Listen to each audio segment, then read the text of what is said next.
2000년 전 어느 날 한 청년이 예수님을 찾아왔습니다.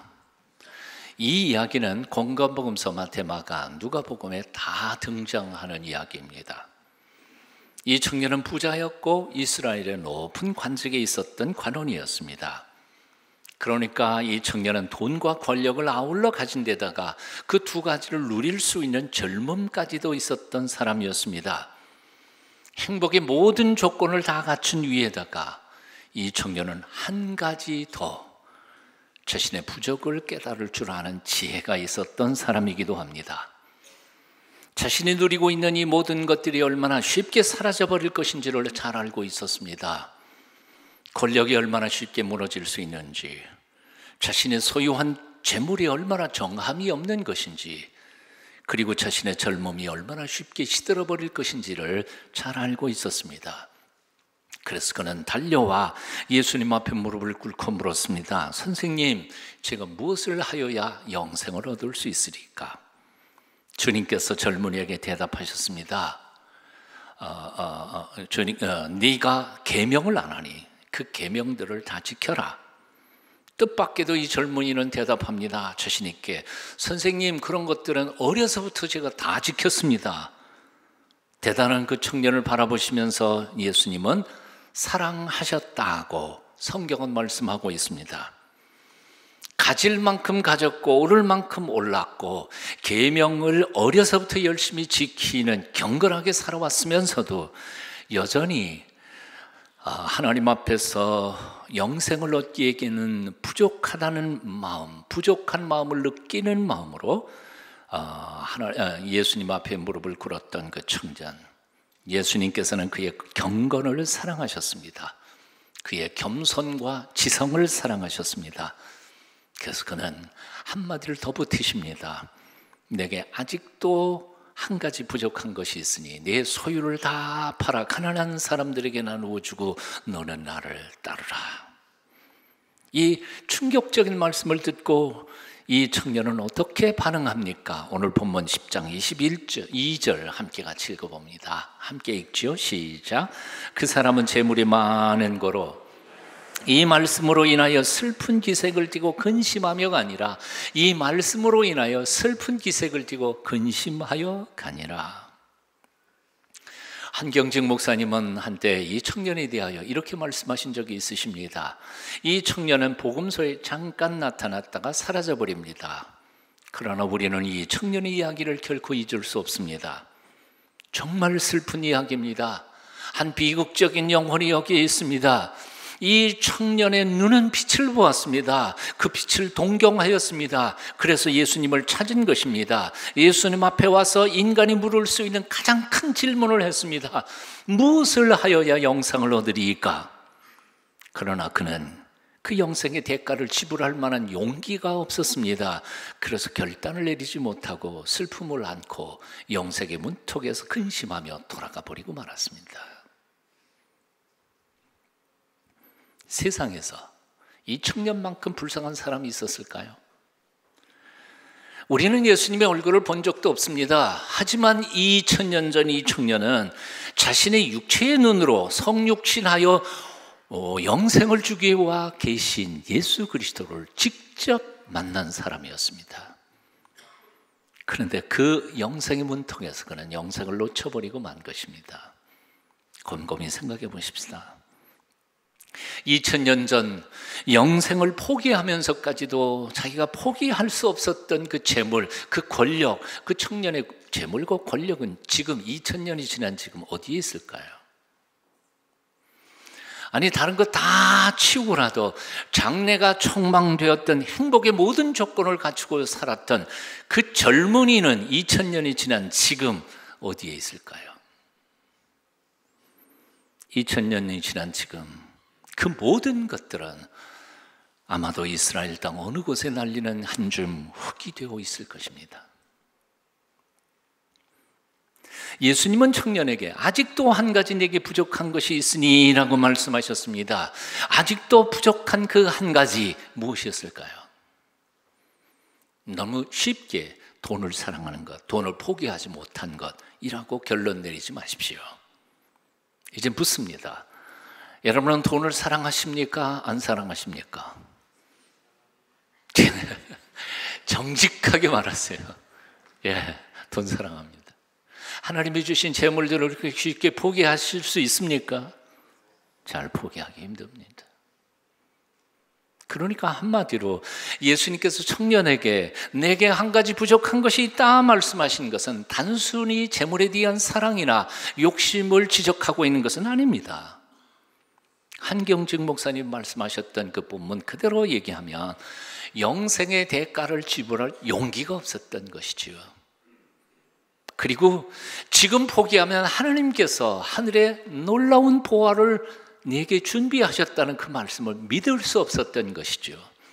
한마디로 믿음 부족입니다.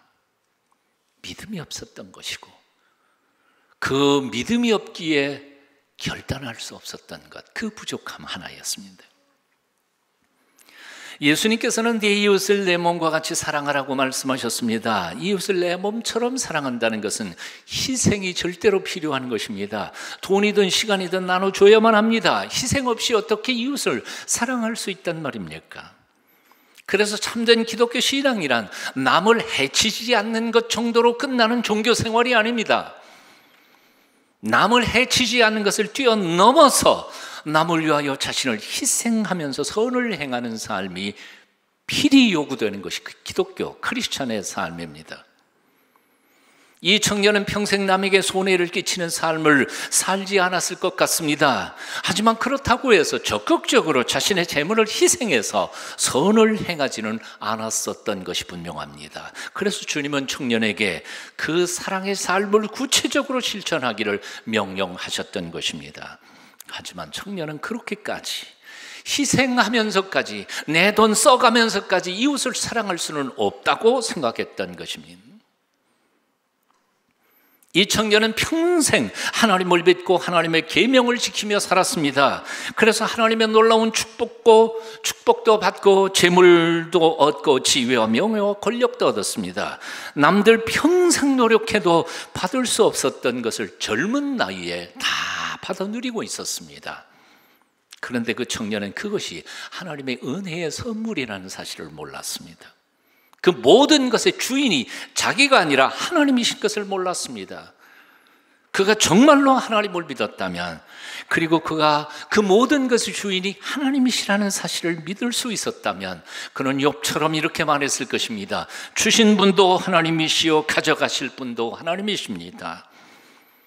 그리고 당신이 약속하신 것처럼 내가 이것을 포기할 때 하나님께서 하늘에 넘치는 보화로 준비하실 줄로 믿습니다. 그러면서 아마도 주님을 따라갈 수 있었을 것입니다.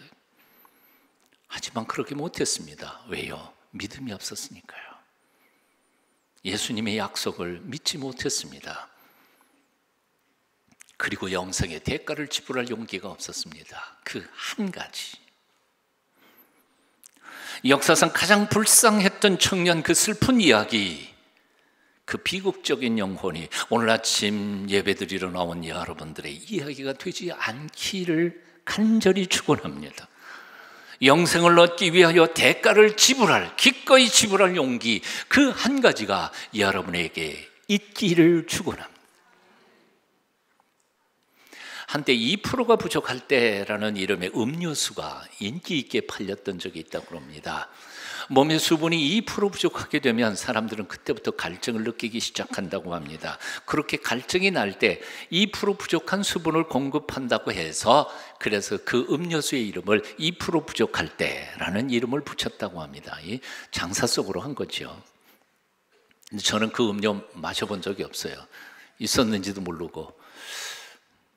여러분 중에는 아마 마셔본 사람이 있을 거라고 생각이 듭니다. 우리의 몸속에서 100% 수분 중에 2%가 부족해진다.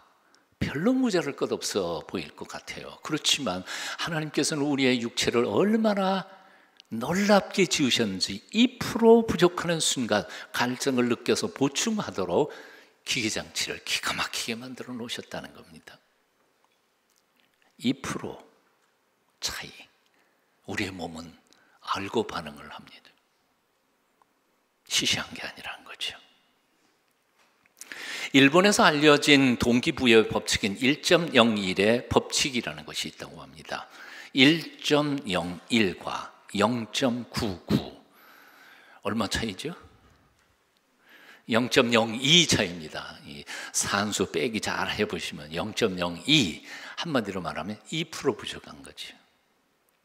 그런데 놀라운 것은 1.01에다가 365 1을 곱하면 37.8이 되지만 0.99에다가 365를 곱하면 오히려 올라가는 게 아니라 떨어져서 0.99가 0.03으로 작아진다는 거죠.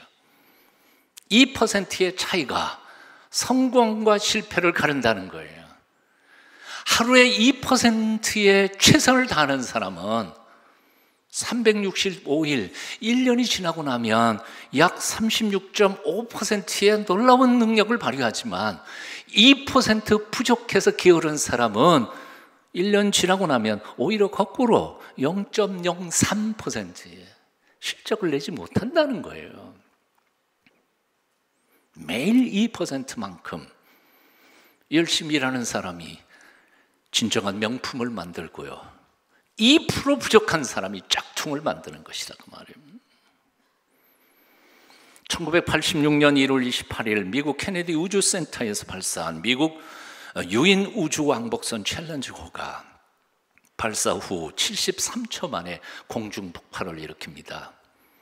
그래서 거기에 탔던 우주인 7명이 전원 사망을 하고, 그때 당시로서는 천문학적인 숫자인 4,865억 불의 엄청난 재정 손실을 봅니다.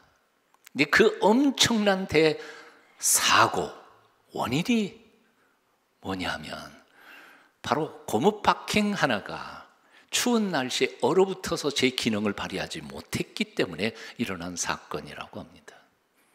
고무 파킹 하나. 우리는 시시하게 생각할지 모르지만요, 영국의 민요 중에 이런 글이 있다고 그래요. 못 하나가 없어져 편자가 나타나네. 편자가 없어 말이 닫혔네. 말이 닫히니 전령이 닫혔네. 전령이 닫히니 명령을 전달할 수 없었네. 명령이 전달되지 않아 전투에서 졌다네. 전투에서 지니 나라가 망했네. 이 모든 게 말, 편자, 못 하나 때문이라네. 참 교훈이 되는 민요가 아니에요, 노래가 아닙니까? 노자는 도덕경에서 이런 말을 합니다.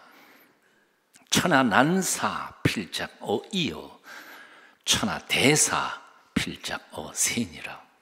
천하의 어려운 일은 필시 쉬운 일에서부터 시작되는 것이고, 천하의 큰 일도 하찮은 일에서부터 시작되는 것이다. 우리는 작은 일이라고 시시하게 생각할 수 있습니다. 하나님 앞에 나와 하나님 앞에 헌신한다면서도 우리는 이까지 것 가지고는 별로 하나님께서 그렇게 깊이 생각하지 않으실 것이라고 스스로 착각합니다.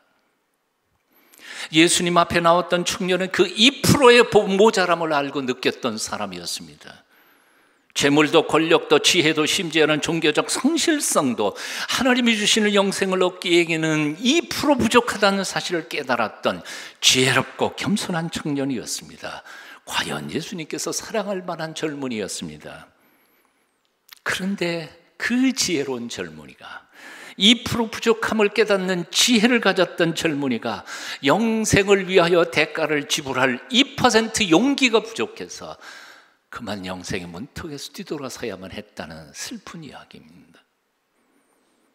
사랑하는 여러분, 2% 부족함을 깨닫는 지혜 얻으시기를 축원합니다.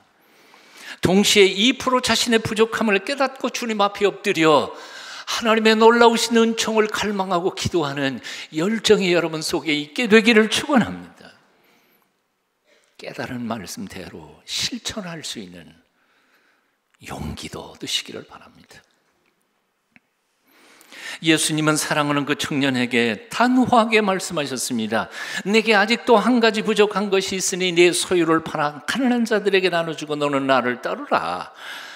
어떤 이들은 이 말씀을 들으면서 이렇게 생각하는 것 같습니다. 나는 부자가 아니니까 이 말씀과는 나와는 상관이 없다, 그렇게 생각하는 경향이 있습니다. 하지만 이 말씀은 단지 재물에 대한, 돈에 대한 이야기만은 아닌 게 틀림이 없습니다. 그 청년에게는 재물에 대한 욕심이 그의 영생의 길을 가로막고 있었지만, 사실 오늘날 우리 각자에게는 재물이 아닌 또 다른 한 가지, 치명적인 부족한 것 한 가지가 우리의 영생의 길을 가로막고 있다는 말입니다. 주님께서 오늘 이 아침 우리에게 들려주시는 음성을 들으실 수 있기를 바랍니다. 아직도 내게 한 가지 부족한 것이 있으니 그 부족한 것에 대하여 내가 결단하지 않는다며 너의 영생의 길을 얼마든지 가로막을 수 있단다. 자, 그것이 뭘까요? 각자 하나님 앞에 고민해야 할 문제입니다. 내가 가는 영생의 길을 하나님께서 마음껏 축복해 주시를 은혜와 복된 길을 가로막고 있는 그 한 가지는 무엇입니까? 내 딴에는 모두 다 예수 잘 믿는 것 같지만 정작 하나님의 마음을 아프게 하면서 하나님께서 마음껏 내게 축복하기를, 베풀기를 가로막고 있는 그 부족한 한 가지가 무엇이냐 그 말입니다. 그걸 생각해야 돼요. 노아는 당대 최고의 의인이라 구원을 받았지만 사실은 술에 약해서 추태를 부리고 말았습니다. 삼손은 힘도 좋고 믿음도 좋고 애국심도 좋았지만 이성에 약해서 음란으로 눈이 뽑혀버리고 말았습니다. 모세는 모두 다 좋았지만 불같은 성격 하나 때문에 가나안 땅에 들어가지 못했습니다. 다윗도 그렇게 하나님을 사랑했건만 육정을 다스리지 못해서 그 온 나라가 고통을 겪게 만들 수밖에 없었습니다. 사람들은 그렇게 말합니다. 그 사람 다 좋은데 술이 문제야.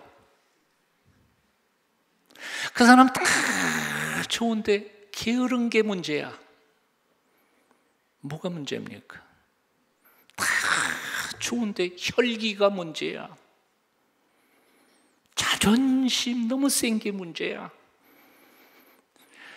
주님을 사랑하고 섬기고 봉사 잘하는데 너무 세상을 사랑해.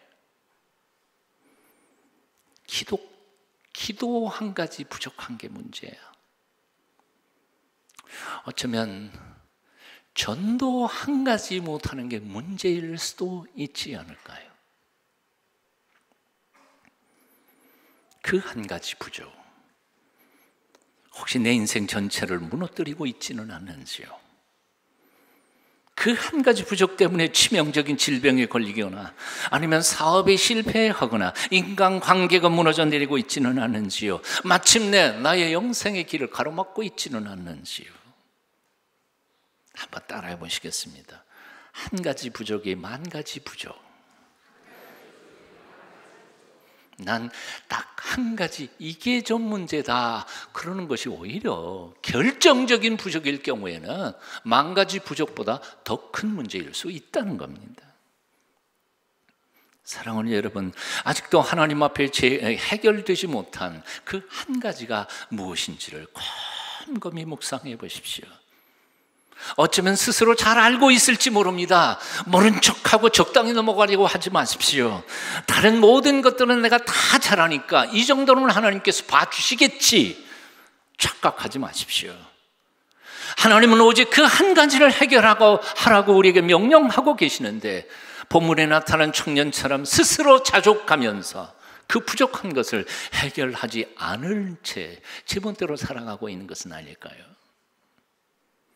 신앙생활은 그렇게 오래 했는데도 왜 아직 영생에 확신이 없으십니까? 창조주 하나님을 아버지라고 부르시면서도 왜 마음에 평안이 없고 불안과 두려움으로 살아가고 계십니까? 왜 신앙생활에 성장과 성숙이 없고 하나님 나라에 대한 소망이 없습니까? 왜 그렇게도 열심히 봉사하고 섬기는데 교회 안에서 여러분 마음속에는 기쁨과 감격이 없으십니까? 내 딴에는 잘하는 것 같지만 주님께서 내게 아직 부족한 것 그 한 가지가 있다고 말씀하고 계시지는 않으십니까? 그것이 혹시 성수주의를 안 하는 것일까요? 11조 생활을 못하는 것일까요? 아니면 담배, 술 끊지 못하는 그 한 가지 때문일까요? 무엇입니까? 그 한 가지가 만 가지가 될 수 있습니다. 그 하나 때문에 나의 영혼이 죽고 내 가정이 평안할 수 없는 것은 아닐까요? 그 한 가지, 버리려고 노력했지만 버리지 못하는 그 한 가지를 찾아내시고 이 가을에 과감하게 결단하고 주께서 열어놓으시는 영생의 길을 출발하실 수 있기를 축원합니다. 영생의 문턱에서 그 한 가지 때문에 주님께 등 돌리고 세상으로 돌아가야만 했던 불쌍한 그 청년, 슬픈 이야기, 슬픈 실패자가 되지 않기를 축원합니다. 주 3세기 말에 이집트에 어떤 부잣집 아들 청년이 있었습니다. 오늘 본문에 마태복음 19장 본문을 읽다가 이 부자 청년의 이야기에게 들려주시는 주님의 음성이 자기에게 주시는 음성으로 들었습니다. 오히려 내게 한 가지 부족한 것이 있다. 그리고 말씀하신 그 음성이 주님의 음성으로 듣고는 이렇게 결심합니다. 예수님 당시에 이 부자 청년은 이 말씀을 들을 때에 용단을 내리지 못하고 슬퍼하며 세상으로 돌아갔는데, 나도 부잣집 아들로서 부자 청년처럼 실패할 수는 없지 않을까. 그리고는 용기를 내서 문짝 그대로 실천하고자 결단합니다. 그래서 자기에게 주어졌던 모든 재산을 다 팔아서 가난한 사람에게 주고 스스로 가난한 자가 됩니다. 평생 제 손으로 돈을 벌면서 일생토록 가난한 자, 연약한 자들을 봉사하고 섬기며 복음을 전합니다. 이 사람이 바로 기독교 역사상 가장 위대한 수도원 운동의 선구자였던 성 안토니우스라고 하는 사람의 이야기입니다. 미국의 유명한 휘튼 신학교를 졸업한 장래가 촉망되는 한 청년이 있었습니다. 장차 위대한 신학자가 되든 목회자가 될 것이라 모든 교수들의 기대를 한 몸에 받았던 사람이었습니다. 그런데 이 청년은 그 기대를 저버리고 훌쩍 떠나 남미 에콰도르로 선교사로 갑니다. 에콰도르에 도착하자마자 복음 한마디도 전하지 못한 채 거기에 기다리고 있던 아우카 종족들에게 살해를 당하고 맙니다. 마치 100여 년 전에 토마스 선교사가 대동강에서 순교당한 것처럼 말이죠. 그 처절한 슬픈 순교의 소식을 그 아내가 미국 교회들에게 호소하게 됩니다. 수많은 청년들이 그 소식을 듣고는 너도 나도 남미로 복음을 전하러 달려갑니다. 그래서 그는 자기를 통해서는 한 명의 선교의 열매도 맺지 못했지만 남미 선교의 위대한 촉발점을 만들어냈습니다. 이 사람이 짐 엘리엇이라고 하는 청년인데, 그가 선교로 떠나기 전에 쓴 자기 일기장에 다음과 같이 글을 썼습니다. 영원한 것을 얻기 위해 영원하지 않는 것을 포기하는 사람은 결코 어리석은 사람이 아니다. 얼마나 멋진 말이에요. 한번 따라해 보실래요? 영원한 것을 얻기 위해 영원하지 않은 것을 포기하는 사람은 결코 어리석은 사람이 아니다. 영원한 것을 얻기 위하여 영원하지 않는 것들을 포기할 수 있는 지혜로운 남은 여생 사시기를 축원합니다. 기도하겠습니다.